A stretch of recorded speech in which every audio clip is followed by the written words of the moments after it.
Most people believe they lack discipline because they cannot consistently control their behavior. But Patanjali, the ancient systematizer of yoga, would say that this diagnosis is fundamentally mistaken. You do not fail to act because you are weak, lazy, or unmotivated. You fail to act because your mind has never been trained. Expecting discipline from an untrained mind is like expecting obedience from a wild animal simply because you demand it. The Yoga Sutras begin with a sentence that quietly dismantles modern self-help culture. Yoga chitta vritti nirodha. Yoga is the stilling of the fluctuations of the mind. This is not poetry, it is a technical definition. Patanjali is saying that suffering, distraction, impulsiveness, procrastination, and inner conflict are not moral problems, but mechanical ones. The mind is constantly moving, reacting, associating, remembering, fantasizing, worrying, and judging, and most people have never learned how to relate to this movement skillfully. In modern life, this shows up as the feeling that your own mind works against you. You sit down to focus, and within minutes, your attention drifts. You plan to act, and suddenly you feel resistance, doubt, or exhaustion. You decide to change a habit, and your mind generates reasons to delay. This is not a failure of willpower. It is the natural behavior of an untrained mental system responding to stimulation. Patanjali's insight is radical because it removes blame from the equation. You are not broken. Your mind is simply doing what it has been conditioned to do, which is react to stimuli, avoid discomfort, and chase familiarity. Discipline in this framework is not about forcing the mind to obey, but about training it the way you would train a muscle or a skill, through repetition, structure, and correct understanding. Key concept: chitta vritti, the real source of indiscipline. The Sanskrit term chitta vritti refers to the movements or fluctuations of the mind, which include thoughts, emotions, impulses, memories, and internal narratives. Patanjali does not treat these fluctuations as enemies, but he makes it clear that when they dominate awareness, they control behavior. An untrained mind moves automatically from stimulus to reaction, from feeling to action without pause.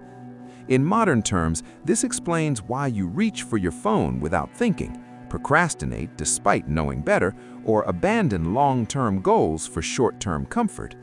The mind is simply following its strongest movement at that moment. Discipline fails not because you chose wrongly, but because there was no space between impulse and action. The entire discipline system in the Yoga Sutras is designed to create that space, not through suppression, but through training attention, reducing unnecessary mental noise, and weakening compulsive reactions. Patanjali's insight is radical because it removes blame from the equation. You are not broken. Your mind is simply doing what it has been conditioned to do, which is react to stimuli, avoid discomfort, and chase familiarity. Discipline in this framework is not about forcing the mind to obey, but about training it the way you would train a muscle or a skill, through repetition, structure, and correct understanding. Habit 1. Stop obeying every thought. The first and most foundational discipline Patanjali implies is learning not to obey every thought that arises. Most people treat thoughts as commands, instructions, or truths that must be followed or resolved. If the mind says, "I don't feel like it," action stops. If the mind says, "This is uncomfortable," escape begins. This automatic obedience is the root of indiscipline. Patanjali teaches that thoughts are vrittis, movements that arise and pass away, not directives that must be followed. Discipline begins the moment you learn to notice a thought without immediately acting on it. This does not require suppressing the thought or arguing with it. It requires recognizing that awareness exists prior to thought. In modern life, this can be practiced in small but powerful ways. When you feel the urge to check your phone while working, instead of immediately reacting, you simply notice the urge as a mental movement. You feel its texture, its restlessness, its pull, without acting on it for a few moments.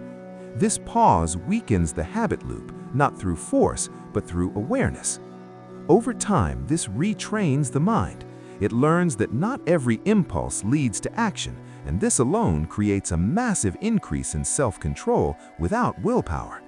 The goal is not to eliminate thoughts, but to stop granting them automatic authority. Habit 2, train attention before you train behavior. One of Patanjali's most misunderstood contributions is his insistence that attention must be trained before behavior can reliably change. Modern discipline systems often focus on external structure without ignoring the internal chaos that undermines it. You create schedules, routines, and goals, but your attention remains scattered, so none of it holds. Patanjali reverses the sequence. He begins with abhyasa, sustained practice, and vairagya, non-attachment, both of which directly train attention. Discipline, in this sense, is not about doing more, but about staying with one thing longer than the mind wants to. In practical terms, this means deliberately practicing sustained attention in low-stakes environments. You focus on one task for a fixed period without switching. You eat one meal without screens. You read without checking notifications. These acts are not about productivity. They are about teaching the mind how to remain with an object without fleeing. As attention strengthens, behavior stabilizes. You no longer need elaborate systems to stay disciplined because your mind is no longer constantly pulling you away. Focus becomes a trained capacity rather than a rare mood. Habit 3. Reduce mental noise before expecting clarity. Patanjali makes it clear that clarity does not come from adding more strategies, but from reducing mental noise. An overstimulated mind cannot sustain discipline because it is constantly reacting to internal and external signals. Modern life amplifies this problem through constant information, comparison, and distraction. Discipline, therefore, requires intentional reduction. This does not mean withdrawing from life, but simplifying inputs. You limit unnecessary scrolling, reduce multitasking, and create periods of silence. These are not productivity hacks, they are hygiene practices for the mind. When mental noise decreases, impulses lose strength. Decisions become easier, not because you are forcing yourself, but because there is less internal interference. This is why people often feel more disciplined on retreats or during simple routines, not because they became better people, but because the mind had fewer fluctuations to manage. Habit 4. Learn to stay with discomfort without interpreting it. One of the most important insights in the Yoga Sutras is that discomfort itself is not the enemy of discipline, the interpretation of discomfort is. Patanjali observed that the untrained mind reacts immediately to unpleasant sensations by labeling them as problems that must be solved or escaped, and this labeling process is what drives impulsive behavior. When effort begins to feel heavy, boring, or uncertain, the mind generates a story that something has gone wrong, and discipline collapses at the level of perception rather than will. In modern life, this mechanism explains why people abandon habits the moment they feel friction. You begin a workout routine, and as soon as soreness appears, the mind declares it unsustainable. You start focused work, and when boredom or self-doubt arises, the mind frames it as a sign to stop or switch tasks. Patanjali's system trains you to separate sensation from meaning so that discomfort can be felt without immediately triggering avoidance. This practice begins with noticing the physical and emotional texture of discomfort directly. Instead of thinking, "I can't do this," you feel the tightness, restlessness, or heaviness as raw sensation. When you stop narrating the sensation, its intensity often decreases, and even when it does not, it becomes manageable. This trains the mind to stay present under pressure, which is the real foundation of discipline. Over time, the mind learns that discomfort does not equal danger, and this rewires the automatic impulse to escape. You become capable of continuing effort, not because you are forcing yourself, but because the mind no longer panics at the first sign of difficulty. This single shift radically increases consistency across work, health, and personal growth. Habit 5. Repeat without intensity. Modern culture glorifies intensity, but Patanjali emphasizes repetition. In the Yoga Sutras, abhyasa is defined as steady practice over a long period of time performed with devotion but without strain. Discipline fails when people rely on emotional peaks to fuel effort because intensity is inherently unstable. When the emotional charge fades, the behavior collapses. Patanjali's discipline is quiet, almost unremarkable. You repeat the same action day after day, not because it feels exciting, but because repetition trains the mind to settle. This is how mental grooves are formed. Just as a path becomes visible when walked repeatedly, discipline becomes natural when action is repeated without drama. In modern terms, this means favoring small, consistent practices over ambitious but unsustainable plans.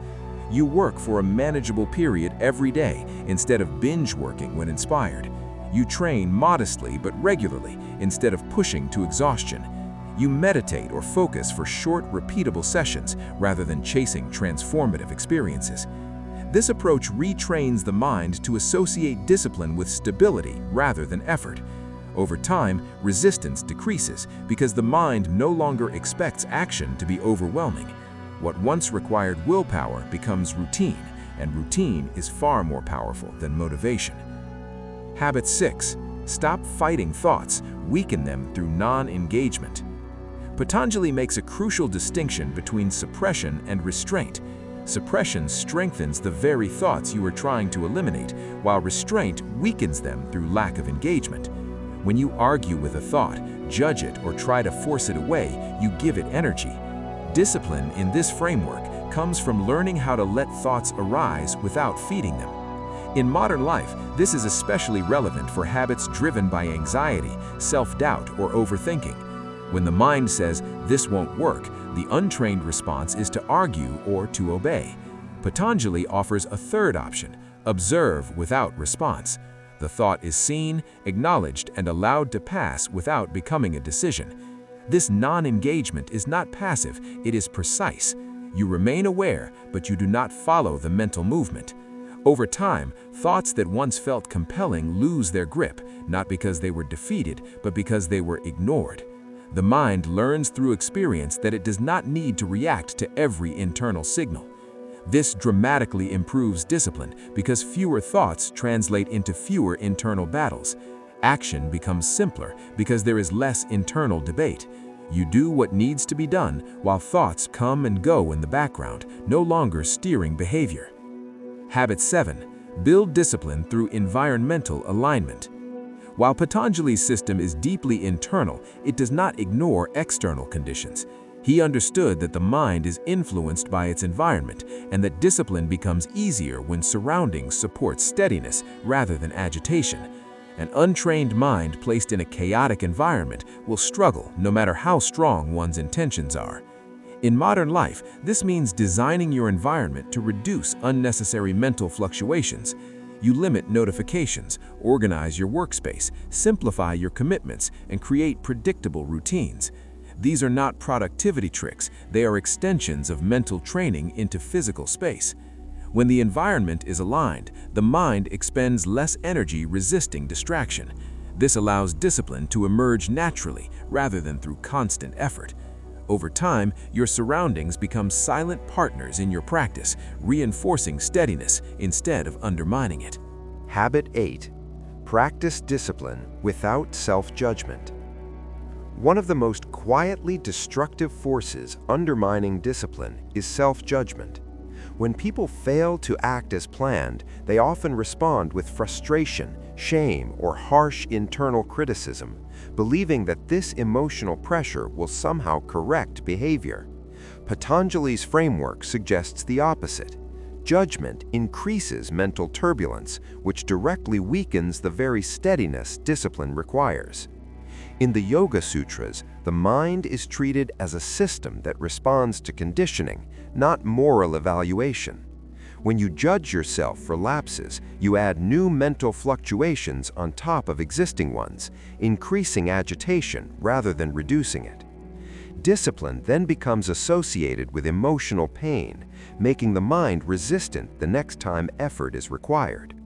Applied practically, this means learning to observe lapses in discipline the same way you would observe any other mental event.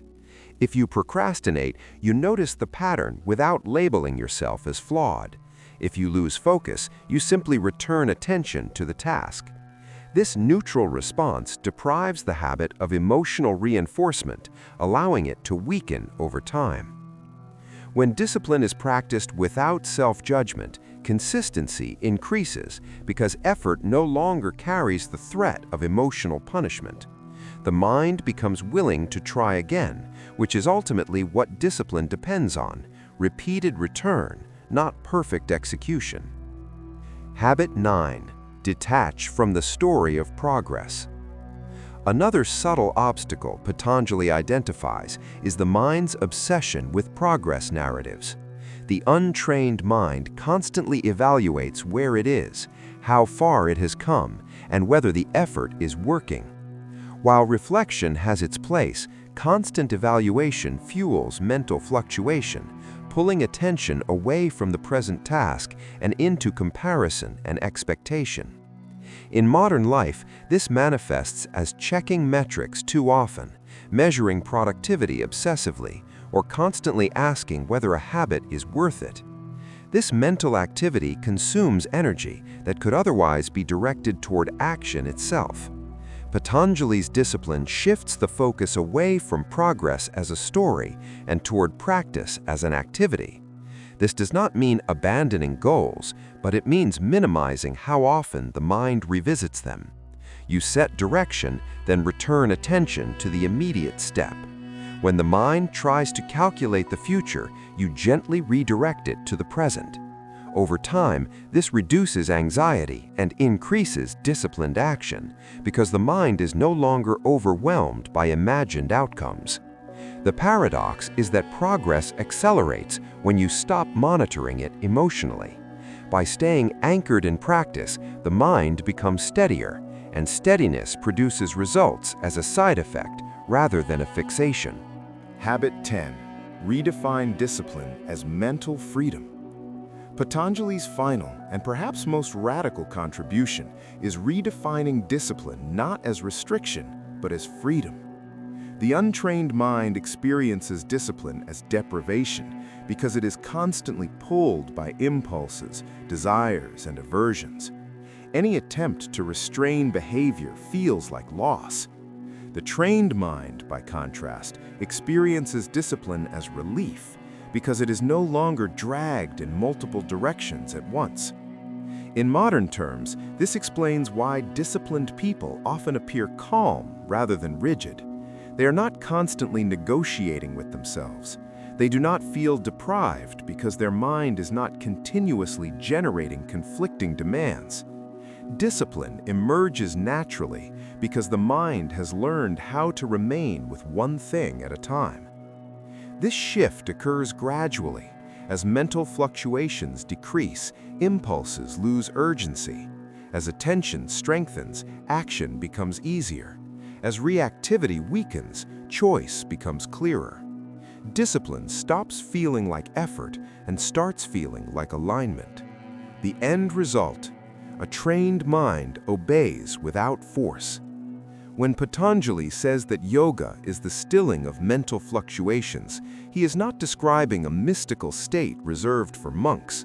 He is describing a functional condition in which the mind no longer interferes with action.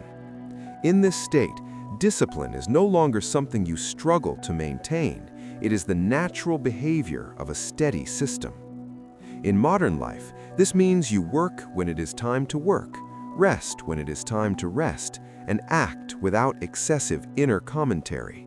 You are not free from thought, but you are free from being controlled by it. This is why trained minds feel lighter even under responsibility.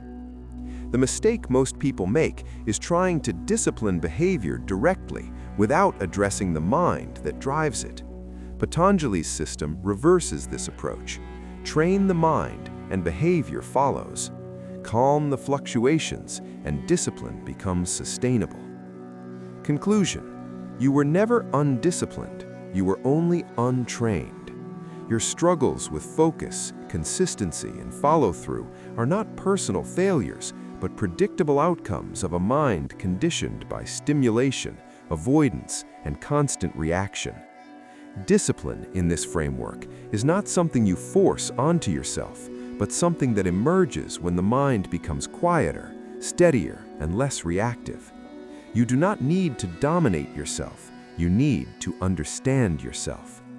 As modern life grows louder, faster, and more fragmented, Patanjali's teaching becomes increasingly relevant. It offers a way to reclaim agency, not through aggression, but through training. And when the mind is trained, obedience is no longer demanded, it is given willingly, because the mind finally knows how to rest in clarity. This is the true promise of discipline as mental training, not control, but freedom.